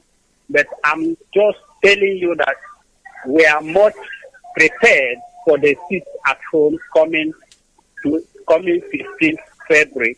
Thank you very much. And I also thank my deputy leader, Usemefo. Yes. May Yahweh Hoshua, Chukwokika Biama, bless you people in the name of Yahweh Hoshua. Ise. Thank you very, very much for that. Thank you very much. Would you have anything to say? Yeah.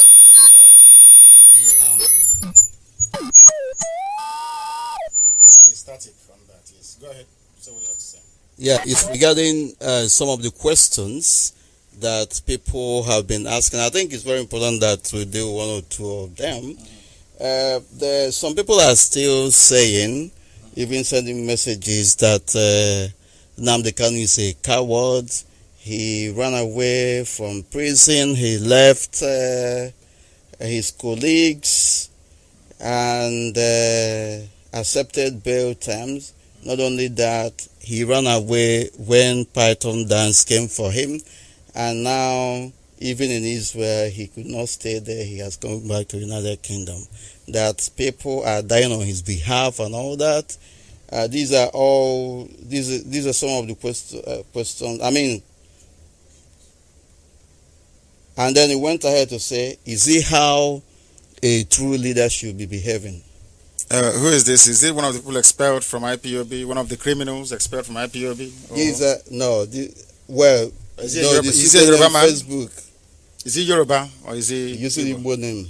He is anybody. He could be Yoruba or Hausa or one of the traitors chased away from IPOB.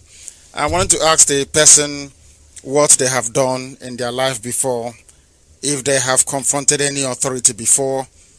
Do you have it on record? Anybody standing up in court and calling Buhari when he was alive a madman? Can you recall anybody doing that before? No. When I was in prison? And this faceless person on Facebook is writing rubbish. I told you here because you don't read history, you don't know history. Nelson Mandela fled to Nigeria, for your information. I was staying with Mbasulika Meiji. Have you forgotten that I announced I was going back to the zoo and I returned to the zoo? Or sometimes, you know Yoruba, when they lack something to say, because they have nothing to say. What we have done speaks for itself. As I told them earlier, because they were not listening, you know, they think they can use jest. You know, it's like Yoruba, when you write a very compelling article about Biafra or IPOB, they go down there and they start commenting rubbish, especially on Vanguard. That's what they do. They never go to the truth of the matter.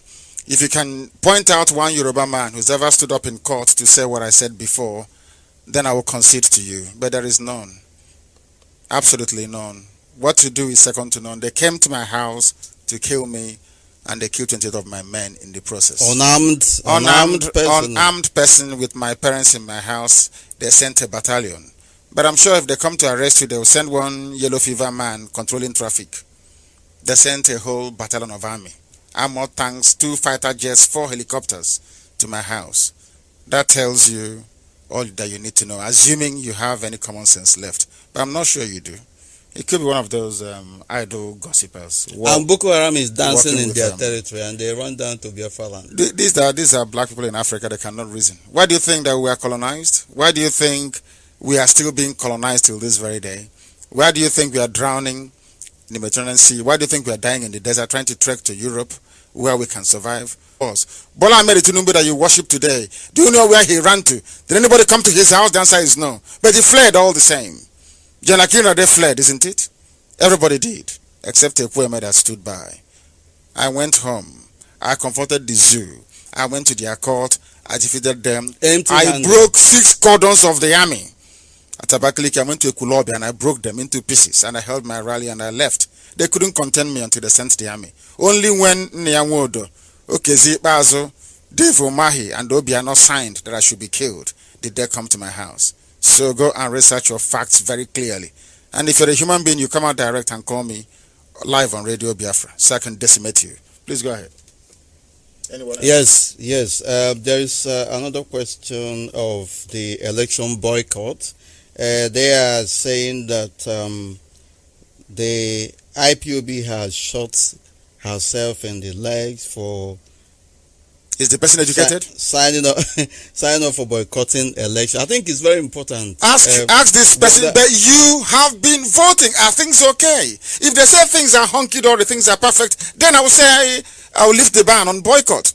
But you know things are not okay. You complain every day, things are not fine. You are dying. No hospitals, no schools, no roads, nothing is working. And then you come back again and you're asking us to go and vote. And I wondered, why is Obasanjo crying now that they are about to rig the election? Why is Danjuma crying? And why is, what is his name? Some individuals from Biafra land, they are crying that they are about to rig the election. Then why are you going to vote? The fact of the Why matter, are you going to vote? the fact of the matter is that, as I said before, our people never learn. We never learn from history because history are not taught in schools. You know, somebody is coming, oh, you are this, so you want me to go to war? And I said, I'm coming and I'll bring hell with me. When the right time comes, you will see it. And they will be the one shouting, oh, Nnamdi Kanu brought war to us. Didn't you know the consequences of it? Please forget those people. It reminds me of what somebody wrote on Facebook concerning Solomon. And what's the name of that very person? And I want to announce it categorically live on air that there is nothing called IPOB in Scotland to start with. And if they ever existed, they have been abolished tonight. Anybody associated with or associating with those parading themselves as IPOB in Scotland, writing rubbish under pseudonyms and aliases on Facebook against Solomon that has done so much work for IPOB more than they can ever do in their whole useless lives, are hereby removed from IPOB for good. Nothing like IPOB in Scotland. If you want to gossip maliciously, you take it elsewhere. There are I have been hearing about IPOB in Scotland, but recruited by Indian World and all the rest of them. There's something called IPOB in Scotland. IPOB in Scotland. This person is saying that since the definition of referendum has to do with going to the polls, that is where people vote to decide what is sitting at home. My goodness me. Referendum and plebiscite are the same thing. Please, for the information of those who do not know, it doesn't imply physically going out to vote. Protest mechanism. Exactly. There are various mechanisms for conducting a plebiscite or referendum. Ours is more akin to a plebiscite than a referendum, but once you get into it now, their brain will become scrambled. They cannot reconcile both. So let's stick to the word referendum. Referendum can be conducted or held in different ways or forms. Boycott is a very potent weapon. Please go back to your history books. Type in Awolowo, 1964, election boycott. Type in June 1976, Soweto, election boycott. You will see it there, for goodness sake. Why don't you read history before you comment on social media? My goodness. And the reason why you go to vote is to ascertain the number of people who actually went for it. But we have a way of knowing the number of people or the size of the people that responded or not. The fact of the matter is that most of our people or modality are not schooled enough on the modalities of freedom fighting and how you can accomplish. Ours is civil disobedience. You not say that? Civil disobedience. Civil disobedience, that is what we are deploying. And abstaining from the polls is one of it. If you want to go and vote, then you have no right to complain afterwards that things are difficult for you. Of course. Any more questions, or do you want us to take a call? Yeah, let's take a call. The caller on the phone, can you hear me?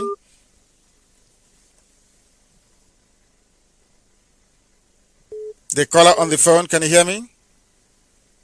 No, I don't think so. The caller on the phone, can you hear me? Hello? Yeah, hello. Is that no, we cannot hear them. And I believe that we have come to the end of today's proceedings, unless you have more questions for me, which I want to answer. Of course, this is not directly related to election. Yes. But it has to do with the issue of our people in Biafra land. Some of them are saying that IPOB believe in Onubewana balance, but some of our people are suffering without IPOB leadership giving them attention. How true is this? People will always, there are, people are trying to do everything they can to disrupt the harmony that exists within IPOB. They've done everything. Saboteurs have come, traitors have come, and they have gone. They couldn't succeed. So what they're trying to do is, because IPOB is a phenomenon they have never seen before, and everybody is trying to do the best they can to try and bring IPOB down to their very myopic level, and it will never work. We take care of our own. Our legal department is the most expensive and the busiest. No one is abandoned. We look for our people and we bring them out. If funds are coming from home or not, the diaspora will keep doing all they can to sustain our legal team back home on the ground. We have not forgotten anybody, and we can never ever forget anybody, because it's our duty and our responsibility, which I swore to defend every family member who is in any form of difficulty. So if you bring it to our attention, of course we shall look into it and deal with it. But nobody's funding us, nobody's sponsoring us, we fund ourselves, and because of that there is a limited amount of money we can devote to welfare and to legal bills. But we have prioritized legal issues, and that is what we're dealing with at the moment. If you have any issues, please contact your local welfare officer to be passed along, and we shall do the best we can. We never abandon our own. Where we are. The caller on the phone, can you hear me?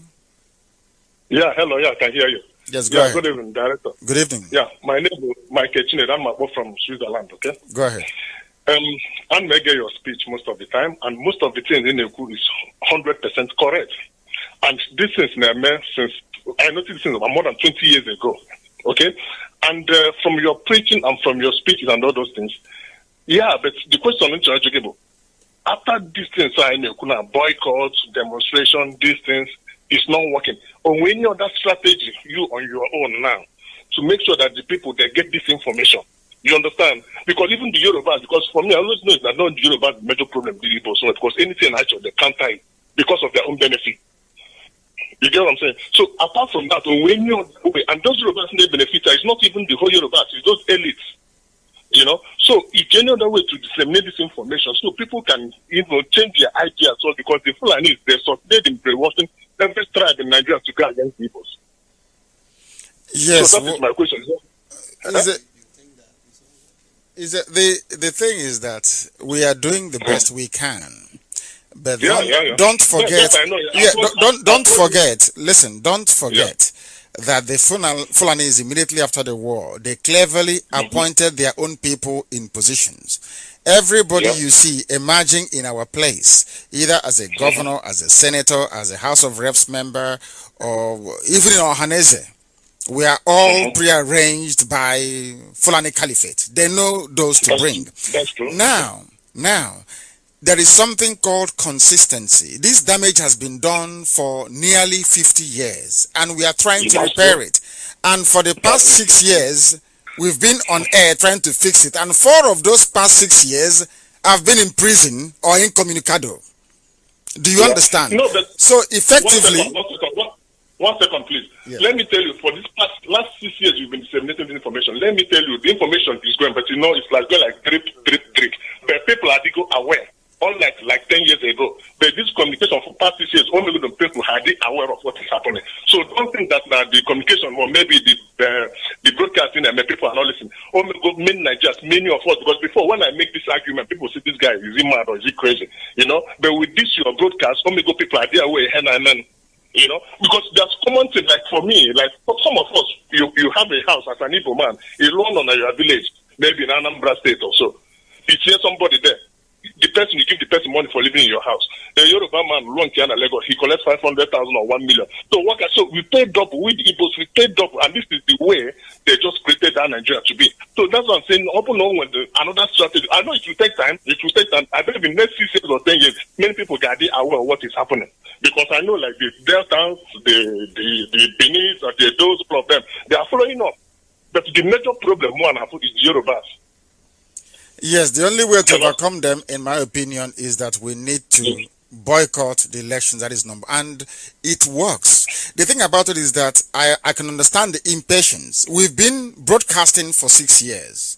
Our deputy here has been doing very well in my absence. Of course, you know what the traitors and the saboteurs did. In the try to destroy what we're doing. Now, I have only preached consistently for about 2 years and a bit. But I'm very glad that you said that this very message is sinking in. What I'm doing is to appeal to the sense of the average decent Yoruba person to rise above their tribal instinct to see that the problem that they are facing, that others are facing it as well, and that collectively we can fight to go our separate ways and then look for some other ways to cooperate somewhere down the line in the future. The plans that we have, I cannot disclose live on air. That's what we've been accused of before. Every plan we have, we come on air and we announce it and our enemies will know. But I can assure you, we are getting there very slowly but surely. And once it happens, the world will hear about it. The deputy has something to say. Go ahead. Yes, I just wanted to ask our brother on the line, why is he so fixated on Yorubas, on what the Yorubas are saying? It appears you believe that the approach we are using is not working, because you have made mention of it twice or more than that. You said we have let me just, I'm asking a question. You appear to be acquiescing to that particular position, that the boycott, you mentioned that, and the protests are not working. That is why you are asking about alternative ways. In your own estimation, do you think that what we are doing is not working? And what is next alternative? You should have an alternative for you, for you to be saying that what we are saying is not working. No. What you're talking is, you're right, okay? So, for me, we are just telling ourselves the truth. I can go my is up, Sometimes when you are fighting something, you don't use one strategy, you have different strategy. You try that this strategy is not working. You try. So that's what I'm trying to say. It's not that now boycotting doesn't mean that it's not working or whatever. My brother, sorry, we don't have much time. What is the effective way we should be adopting in order to get to our final destination? Because it appears that the boycotting, the protests have not been working. What is, in your own opinion, the appropriate and the best method to use? You know why I'm doubting this boycotting? Sometimes, I'm sorry to use this word, but I'm doubting because in what Jana, and with a lot of regions, and with the Yoruba region, and with the outside region, you know what I'm saying? So I'm not be able to boycott properly. It's like to work against us. And most of us, we are not 100%. Some of people are not, 50-50, something like that. So we're not going to know a situation whereby not only deep or not there. We can take that decision. So you see now 2 against 1, you see, that's what I can open up multiple fronts, boycott, demonstration, sensitizing the people, keep on putting the pressure. What you guys are doing, you are doing marvelously well. Even very, very okay. Hello? We are listening. Go ahead. And are you not part of us? You say what you guys are doing. What? You are one of us. I think we should, maybe he has a suggestion. He will give us a suggestion when he finishes. No, leadership. You are the leadership. You are the leadership. You are the leadership. So we are following guys. We are followers. You are the leadership. So we have to give you guys the respect and things like that. So that's why it's all on a website idea, all on a website agenda. Then we follow it up. So that's what you guys are doing. Not that I'm an outsider. I'm an insider too. So that's what I'm calling. So the thing is okay. No, so for me that is the problem, because sometimes when we try to with good strategies, then sometimes it's been sabotaged by the Yorubas. And sometimes when they say they give Igbo's presidency or whatever, we don't even need to be president for us to be better. No, just restructure this. I know when you had problem with the authorities, then when you left Nigeria, they were talking about restructuring, but all of a sudden the thing just died down. Because I'm not there because I was away for a while, so there's no pressure there from us. So that is why they stopped talking about it. But we are not interested in restructuring. We want to be free. Let me tell you something. It doesn't matter what the Yorubas do or what the other people do. What matters is what we do and our consistency. Consistency is the key. As I said before, an average Biafran man comes with a trader mentality. Profit or loss. I want my gain now, or I want to know what my loss is now. We don't strategize. It is not long term. Most of the things we are doing in IPOB is long term. We have short term, we have medium term goals, and we have long term goals. And all of them are working in tandem to deliver one inescapable outcome, and that is the freedom for Biafra.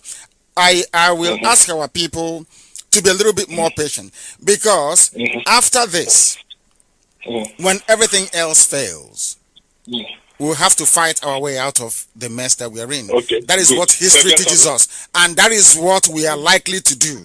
in the near future. that So we need, listen, it's very important that we prepare the minds of our people for that, because our people we are very Republican by nature.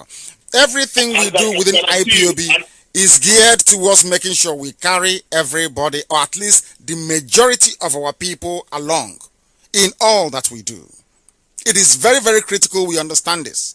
We cannot be running 10,000 miles ahead, and when we look back, our people are not there with us. We need to explain every day, every morning, every night, to try to make people understand what we are doing and to take them along with us. There are some things we cannot hide from you, that is true, because of a very inquisitive Republican nature of wanting everything to be out in the open. But we must also be conscious of this very fact that we are surrounded by enemies, and we must proceed with caution, and that's exactly what we are trying to do. Director, one more question, please. Go ahead. Like what you said before, that we are preparing them. I can guarantee that you've prepared the minds of the Easterners, the Igbos, the Biafrans now. I can guarantee you that. Are you sure? I can tell you that. Because some of the things, when they say sit at home, people they respond. You know, when they say this, people they respond. But will they go to war? Will they go to war as they are coming? Let me give you an example. If the day they came to my house, we had responded and killed Fulani people, or killed their commander, or maybe brought down one of their helicopters, and they start to kill Igbo people in Kanu, what will be your reaction? What will be your reaction in Switzerland? Yeah, but we look for a way.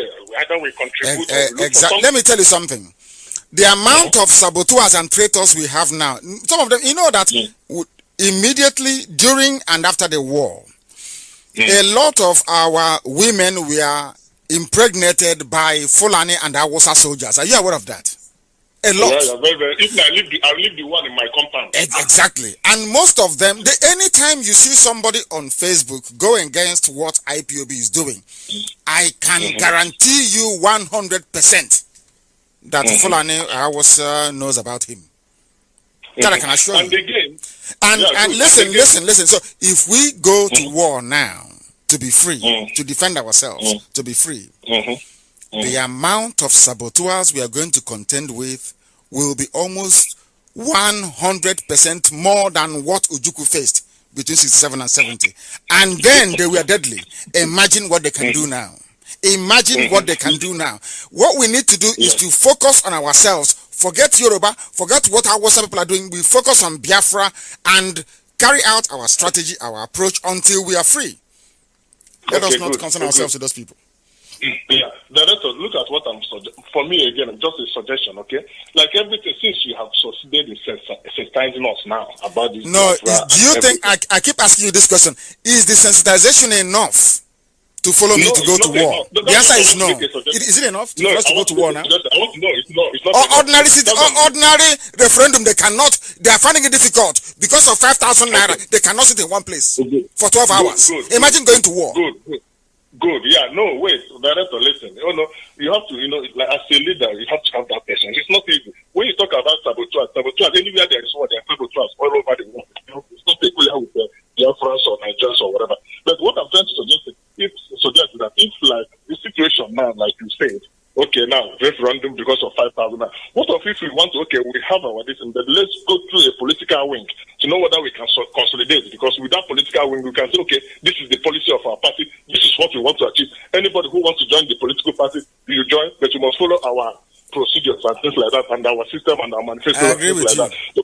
I agree with you. In a civilized country, am I more popular than Ojukwu, our head of state?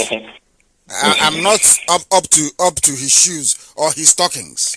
I'm not up to his fingernail. You are more popular because you are age now. You are in a modern age. You have information can easily disseminate all over the place. During time of we don't have this kind of communication. Exactly. You're right. You're right in a way. Let me put it to you. Listen. Do you know it's a trap? They were waiting for us to make that mistake, and the Fulani INEC will decimate us. Fulani INEC will destroy us, because once we march into this political arena with them, well, that is what they are waiting for. You know what they will do? They will come to my village in Isiama Faruku and raise somebody who will contest against me should I choose to run. You know what they will do? they will rig and they will put that person in power. Then Yoruba media will say, hey, can't you see? They are not popular. The people have rejected him. That's what they want to do. And we can't allow them to do that. That is why we are saying that a repudiation of the 1999 Constitution by sitting at home as part of a referendum on the 16th of February will help them, or will help us to redraw the landscape of politics in the zoo and make things better. Without an equal playing field, nothing is ever going to happen. And on that note, we bring today's proceedings to a close. We bring it to a close. And hopefully we shall be here. This is our studio. It's very beautiful, actually. It's very beautiful. We shall try and make sure that we are here again next week, Saturday. Even before then, to preach this very gospel. All those questions that you have, keep bringing them. You know we are interactive all the time because we want to exchange this. We have answers for almost everything that you throw at us. Because before we take any definitive stance, we have thought about it long and hard. But let me remind you this. Sabo will never stop trying. They will keep trying all they can to discourage you. But I welcome it because that tells me who the hardcores are, who the flimsy ones are. And since we chased them away, those criminals, have they made any headway? No. If they don't mention Nnamdi Kanu or IPOB, they remain irrelevant. That's how important we are. So for them to be listened to, any nonsense you write, any video clip you make, you must mention IPOB. You must mention Nnamdi Kanu, because without those two names, nobody will listen to you. That tells you how formidable we are. Thank you all for listening. And on behalf of our deputy here, Masuche Mefo, and Ozoka is also here too. Do you have an announcement to make? What do you want to say? Do you have a meeting? On the 9th. There's a meeting. Is it London or the whole of UK? At the usual place. Forest Gate on the 9th. On the 9th. I think people are upset that you've not informed them that I've arrived. People are angry that our deputy has actually told them that I've arrived. You need to tell them. And can you liaise with the UK coordinator and make it a UK-wide meeting so I can address our people here? Okay? They've been sending messages, okay. Gather them together so we can have a family meeting. Only for the hardcores, please. For hardcore, not for everybody. Coming 9th, yeah. Yeah, let's do it on the 9th. It's possible. Okay? So I'll be there at the meeting. We'll be there at the meeting. Yes. So we shall be broadcasting. Yes. We'll broadcast live from there. And I want far more difficult questions, not questions fueled by jealousy, because they can't be yours, can they? We are IPOB. We lead IPOB. So I can understand the natural jealousy, but you can't be yours. Because Chuko Kabiama asked me to come and do this job, not man. So I thank you all for listening. And of course, we shall see you next week. From me, from here, and on behalf of the deputy as well, and the entirety of IPOB family worldwide, it is good evening.